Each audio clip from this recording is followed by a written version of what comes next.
جب آپ ایک ٹراما سے، ایک شاکنگ ایونٹ سے بہت سکسیسفلی نکل جاتے ہیں، مشکل بڑا ہوتا ہے، ٹائم بہت مشکل ہوتا ہے، وہی سمجھ سکتا ہے جو اس سچویشن میں، جو ڈپریشن سے گزر رہا ہے، اس کو پتا ہے کہ ہر وقت اس پہ ڈارک کلاؤڈ چھائے ہوتے ہیں اور کتنا مشکل ہوتا ہے اپنے آپ کو پل آن کرنا. یعنی لوگ، میں نے یہ بھی کہتے سنا ہے، صبح اٹھتے ہیں کہتے ہیں ہمارا دل ہی نہیں کرتا ایون واش روم جا کے منہ دھونے کا، بس ہمارا دل کرتا ہے ہم لیٹے رہیں. تو یہ ٹرامیٹک ایونٹس ہوتے ہیں ہر ایک کی زندگی میں، ہر ایک انسان جو ہے وہ ٹھپ ہو جاتا ہے کسی نہ کسی واقعے سے. لیکن اگر آپ سکسیسفلی اس کا مقابلہ کر کے تھوڑا سا اسٹرینتھ پکڑ کے نکل آئیں تو آپ دیکھیں گے کہ خدا نہ خواستہ اگر نیکسٹ کوئی ٹرامیٹک ایونٹ آپ کی لائف میں آئے گا نا تو آپ مزید ویل پریپیئرڈ ہوں گے اس کو فیس کرنے میں، کیونکہ آپ کے پاس اب ایکسپیرینس ہے، آپ کے پاس ہسٹری ہے اپنی. آپ کہیں گے کہ یار میں پہلے بھی تو نکلا تھا اس سے، تو انشاءاللہ اللہ کی مدد سے میں اب بھی نکلوں گا. ٹرینڈ بھی یہی ہے کہ اللہ تعالیٰ مجھے نکال لیتا ہے آخر کار. تو یہی ہے کہ انبیاء کی اللہ نے تربیت بڑی ظاہر ہے پھر ٹاپ کی ہے، کیونکہ ان کا رول بہت بڑا تھا. موسیٰ علیہ السلام کو آپ دیکھ لیں، اللہ تعالیٰ نے کہاں سے، محل سے اٹھا کے جنگل میں چلے گئے. آپ سوچیں فیوجیٹیو بن جانا. فیوجیٹیو ہوتا ہے کہ جیسے ایک مجرم بھاگ جاتا ہے کہیں سے. یہ بہت بڑی بات تھی کہ ان کے دل میں ایک فیئر تھا بہت کہ میں نے ایک بندے کو مارا ہوا ہے. یہ چھوٹی بات نہیں ہے، یعنی اتنا بڑا فیئر تھا کہ جیسے ہی میں وہاں واپس آؤں گا تو مجھے جیل ہو سکتی ہے، مجھے سزائے موت ہو سکتی ہے. تو اس خوف میں بھاگ جانا، اور کچھ بھی نہیں ہے ان کے پاس، ہوم لیس ہیں اور بس محل کے مزے میں تھے. لیکن یہ کہ ایسا ایک انسیڈنٹ ہوا کہ جنگلوں میں بھاگ گئے، مدین میں.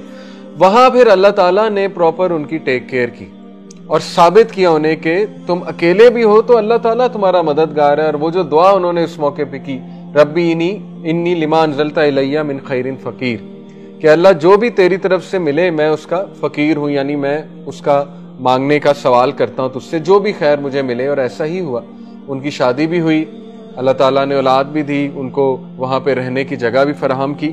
تو یہ سیم جو اللہ کے نبی صلی اللہ علیہ وسلم کے ساتھ آپ واقعات دیکھ رہے ہیں نا، دس از ٹو گیو ہم دس میسج کہ تمہارا مددگار اللہ ہی ہے ایٹ دی اینڈ، اور وہی تمہاری ٹیک کیئر کرے گا. اور پھر سورہ ضحیٰ کا بھی یہی بیک گراؤنڈ ہے. دیکھیں اللہ کے نبی صلی اللہ علیہ وسلم ایک ٹائم پہ اتنا ڈپریس ہو گئے کہ ان پر وحی نہیں آئی، تو وہ ان کو تانے دینا شروع کر دیے قریش نے.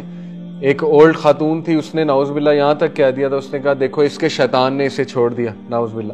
یعنی دو تانے، ایک تو یہ کہ شیطان اس پہ وحی کرتا ہے، دوسرا یہ کہ اس چھوڑ دیا. تو یہ اتنا بڑا تانا تھا. تو پھر اللہ تعالیٰ نے جواب دیا باقاعدہ، اور یہاں پر بات ختم ہو جانی چاہیے تھی، وَلَلْآخِرَةُ خَيْرٌ لَكَ مِنَ الْأُولَىٰ، کہ اے نبی آخرت تمہارے لیے اس سے بہتر ہے.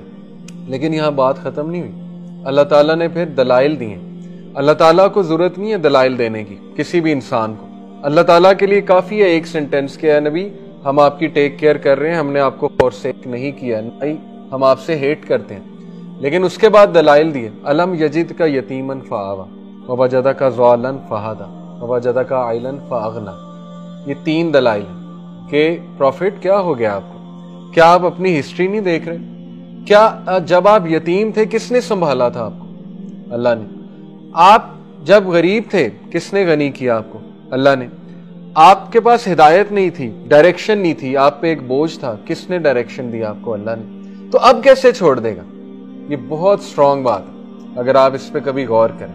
ٹھیک ہے نا، جو اللہ تعالیٰ سے پھر امید لگاتا ہے، حسن ظن رکھتا ہے اللہ کے بارے میں، اور اس کے پاس ہسٹری ہوتی ہے کہ اللہ نے مجھے یہاں سے نکال لیا تھا، اب کیوں نہیں نکالے گا؟ بالکل نکالے گا. تو یہ ہیں دلائل اللہ کی طرف سے. بہرحال پوائنٹ یہ ہے کہ رسول اللہ صلی اللہ علیہ وسلم کو صرف ایک ہی بات، عقیدہ سٹرونگ، سالڈ عقیدہ. اسی لیے میں آپ لوگوں کو بھی کہتا ہوں کہ صرف اللہ پہ ریلائی کیا کریں، سالڈ عقیدہ اپنا رکھیں. یہ دوائیاں، یہ ڈاکٹرز، کاؤنسلر سب ایک ذریعہ ہیں، لیکن یہ کہ کبھی بھی کسی پہ توکل نہ رکھیں کہ کوئی بندہ مجھے ٹھیک کر دے گا.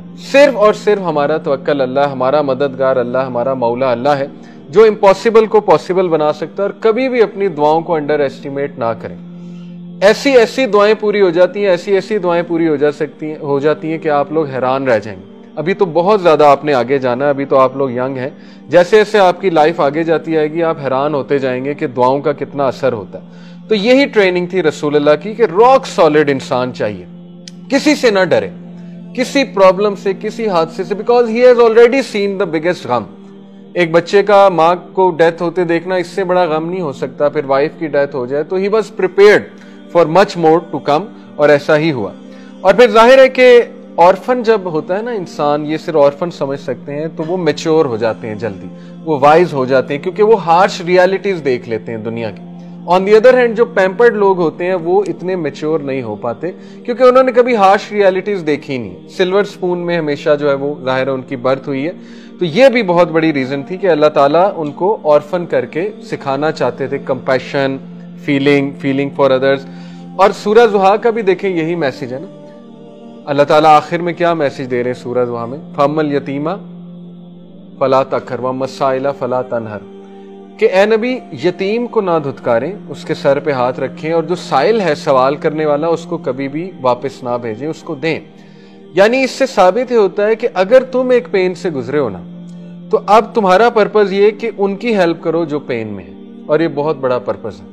تو یہی انسانیت ہے اصل میں، اور اس سے انسان کی پین بہت کم ہوتی ہے۔ آپ دیکھیں میجورٹی لوگ جو سوسائٹی کے لیے کچھ کر رہے ہیں نا، وہ لوگ ہیں جو خود بہت بڑی پین سے گزرے۔ کبھی بھی کمفرٹ زون والے لوگ سوسائٹی میں کچھ نہیں کریں گے۔ آپ بے شک ہسٹری تاریخ اٹھا کے دیکھیں، ہمیشہ ٹف قسم کے لوگ جنہوں نے خود پین صحیح ہے دیکھی ہے، آپ دیکھیں گے ان کے نام صفحے اول ہوں گے۔